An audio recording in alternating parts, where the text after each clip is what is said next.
পশ্চিম এশিয়ার ভয়াবহ যুদ্ধ 20 দিন পেরোলো, কিন্তু সংঘাত মেটার কোনো লক্ষণ নেই। নিজেদের গ্যাস ফিল্ডে হামলার বদলা নিল ইরান। কাতারে বিশ্বের বৃহত্তম এলএনজি সরবরাহ কেন্দ্র রাস লাফানে হামলা চালালো। তেহরানের রিয়াদে তৈল শোধনাগারও ক্ষেপণাস্ত্র হামলা। ইসরায়েলের লাগাতার ক্ষেপণাস্ত্র হামলা চালিয়ে যাচ্ছে ইরান। ইরানের নৌঘাঁটি লক্ষ্য করে হামলা চালিয়েছে ইসরায়েল। লেবাননেও আক্রমণ জারি। পশ্চিম এশিয়া জুড়ে সংঘর্ষে তেল এবং গ্যাস ক্ষেত্রগুলিতে একের পর এক হামলা চলছে। তেলের দাম বাড়ছে। বিশ্ববাজারে অপরিশোধিত তেলের দাম ব্যারেল প্রতি ছাড়িয়েছে $110।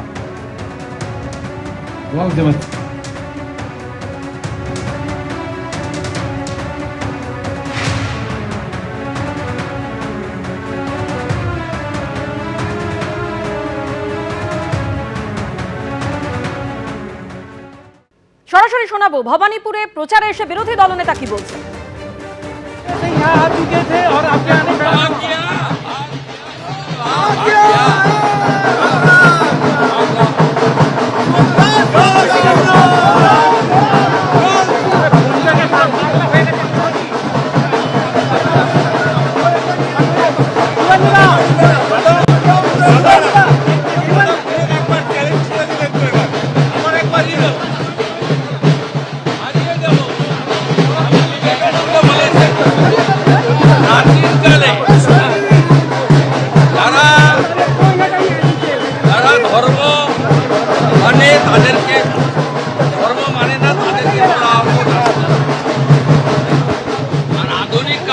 যার সেলফ কনফিডেন্স আছে সেই হচ্ছে ধর্মযোদ্ধা।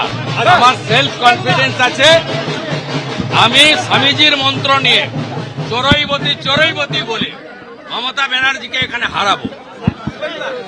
হারাবো। আমি স্বাধীনতা সংগ্রামীর পরিবারের সদস্য, আমার দীর্ঘ রাজনৈতিক 33-34 বছরের অভিজ্ঞতা। আমি জনগণের সঙ্গে থাকি, মানুষ পরিবর্তন করবে। নরেন্দ্র মোদীজির আশীর্বাদ ধন্য বিজেপির প্রার্থী আমাকে জেতাবে। আজ আপনি হাইকোর্টের দ্বারস্থ হয়েছেন, আপনার বিরুদ্ধে কতগুলো মামলা আছে জানার জন্য। এবার কি পুলিশ এটাও আটকাচ্ছে? পুলিশ কি সেখানেও? না, এটা আমাকে নমিনেশনের সঙ্গে দিতে হবে। কতটা প্রকাশ্যে কত গোপনে করে রেখেছে এটা ফর্মালিটি। ডিজি সাহেবকে চিঠি দিয়েছি, আমার কোর্টে মুভ হয়েছে, হাইকোর্ট বলবে দিতে, আমি নিয়ে নিব। আমার হলফনামার সঙ্গে দিতে হবে নন্দীগ্রামে এবং ভবানী। आज बांग्ला नववर्ष, आज हिंदू नववर्ष है, आज हिंदू नववर्ष है, इसलिए मैं आज शुरू किया है। मैं भारतीय हूँ, मैं हिंदू। ভাঙড়ে একজনের মৃত্যু হয়েছে বোমা বিস্ফোরণে। ভোট শুরু হতেই বোমা বিস্ফোরণ। কম্পিটেন্ট ডিজি এডিজি এলো আছে, তারা দেখে নেবে। আমাদের বিশ্বাস তারা দেখে নেবে। শুভেন্দু অধিকারী তিনি এসে পৌঁছলেন ভবানীপুরের বিধানসভা যে কেন্দ্রের বিজেপি অফিস রয়েছে, সেখানে বরণ করে ঢোকানো হচ্ছে বিজেপি প্রার্থী শুভেন্দু অধিকারীকে। রাজ্যের বিরোধী দলনেতা ভবানীপুরে তিনি প্রার্থী হয়েছেন। বিজেপি দপ্তরে বরণ জ্বালা নিয়ে বরণ করে ভিতরে নিয়ে যাওয়া হচ্ছে বিজেপি প্রার্থী শুভেন্দু অধিকারীকে।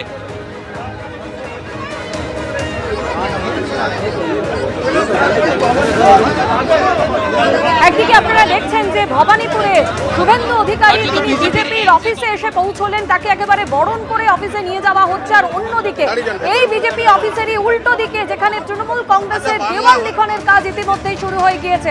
সরাসরি আমাদের প্রতিনিধি ঐশী মুখোপাধ্যায় আমাদের সঙ্গে রয়েছেন। ঐশী, একদিকে বিরোধী দলনেতা একেবারে উল্টো দিকেই বিজেপির পার্টি অফিস, সেখানে এসে উপস্থিত হয়েছেন, আর অন্যদিকে চলছে তৃণমূলের দেওয়াল লিখন। একেবারে দেখো, এই বিধানসভা নির্বাচনে যে ব্যাটল গ্রাউন্ড ভবানীপুর, তা প্রথম দিন থেকেই ঠাওর করা যাচ্ছে।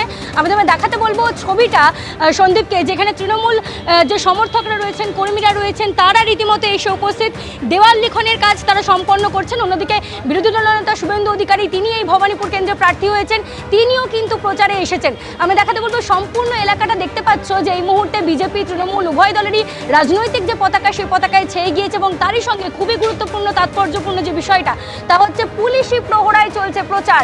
আমি সন্দীপকে দেখাতে বলবো ছবিটা, যে রীতিমতো কলকাতা পুলিশের বাহিনী দুই তরফের রাজনৈতিক কর্মীদের মধ্যে যাতে কোনো রকম বিশৃঙ্খলা সৃষ্টি না হয়, কোনো অপ্রীতিকর ঘটনা না ঘটে, তার জন্য কিন্তু এই সম্পূর্ণ ভবানীপুরে দেখা যাচ্ছে যে এই চক্রবেড়িয়া অঞ্চলে যেখানে এই মুহূর্তে প্রচার চলছে দুই দলের, সেখানেই কিন্তু দেখা যাচ্ছে যে পুলিশের বাহিনী রয়েছে, তারা সম্পূর্ণ বিষয়টা খতিয়ে দেখছেন এবং তার সঙ্গে তারা তত্ত্বাবধানে রয়েছেন যাতে কোনো রকম বিশৃঙ্খলা না হয়। বিরোধী দলনেতা শুভেন্দু অধিকারী একদিকে প্রচার সারছেন, অন্যদিকে মমতা বন্দ্যোপাধ্যায়ের নামে দেওয়াল লিখন শুরু করেছেন কর্মী সমর্থকেরা। ইতিমধ্যেই তুমি দেখতে পাচ্ছ পতাকা হাতে তারা দাঁড়িয়ে রয়েছেন এবং আমি দেখাতে বলবো যে পাশাপাশি দুই যে ভবানীপুরের হাই ভোল্টেজ প্রার্থী, সেই দুই প্রার্থী হেভিওয়েট প্রার্থী, তাদের দুজনের নাম রীতিমতো দেখা যাচ্ছে যেমন ভবানীপুরে শুভেন্দু অধিকারীর পোস্টার, সেই পোস্টার যেমন জল করছে, তার পাশেই একেবারে দেওয়ালে মমতা বন্দ্যোপাধ্যায় যে ভবানীপুর অ্যাসেম্বলি কনস্টিটুয়েন্সি থেকে দাঁড়িয়েছেন সেই দেওয়াল লিখনও কিন্তু সারা। এবং প্রথম দিন থেকেই যে এই ব্যাটেল গ্রাউন্ড হতে চলেছে ভবানীপুর, তা ঠাওর করা যাচ্ছে এই জায়গাতে এসেই। কলকাতা পুলিশের যারা রয়েছেন, পুলিশ আধিকারিক থেকে শুরু করে পুলিশের কর্মী, তারা এখানে উপস্থিত রয়েছেন যাতে কোনো রকম বিশৃঙ্খলা না হয়। অন্যদিকে দুই দিকের যখন প্রচার চলছে, স্লোগান শাউটিং চলছে, সম্পূর্ণ বিষয়টা যাতে শান্তিপূর্ণভাবে সম্পন্ন হয় সেই বিষয়টাও কিন্তু তারা দেখছেন, খেয়াল রাখছেন। তবে যেটা খুবই গুরুত্বপূর্ণ যে এই মুহূর্তে শুভেন্দু অধিকারী তিনি নিজে প্রচারে এসেছেন এবং মমতা বন্দ্যোপাধ্যায়ের হয়ে তার কর্মী সমর্থকেরা, তৃণমূলের কর্মী সমর্থকেরা, তারাও কিন্তু দেওয়াল লিখন শুরু এবং সম্পন্ন করেছে, তুমি দেখতে পাচ্ছ। ধন্যবাদ।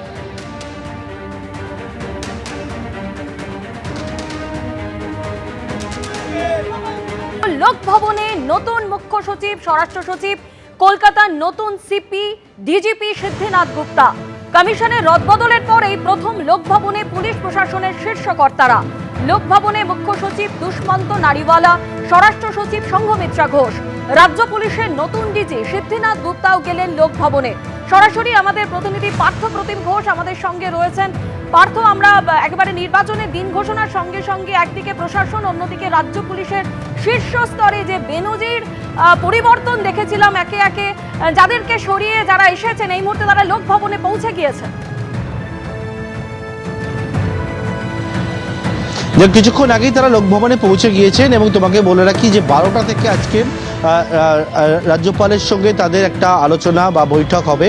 যে বিষয় মনে করা হচ্ছে সৌজন্য সাক্ষাৎ, কিন্তু এর প্রাক্কালে একবার তুমি জানো যে সামনে ঈদ এবং রামনবমী রয়েছে ইলেকশনের আগে, সেই সমস্ত বিষয়ও কিন্তু আলোচনাময় থাকতে পারে বলেও জানতে পারছি।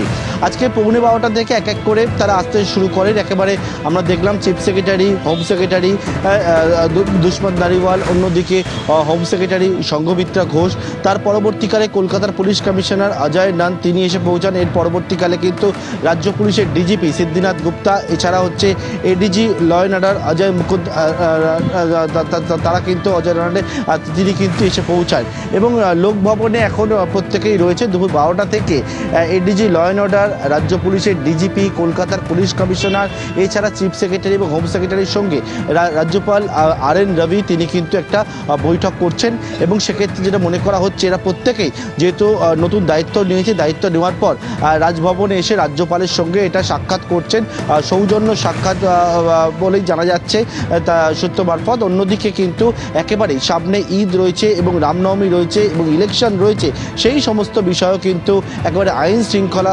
সম্পর্কিত বিষয়ও কিন্তু এই আলোচনায় তাদের আলোচনায় থাকতে পারে বলে আমরা লোকভবন সূত্রে জানতে পারছি।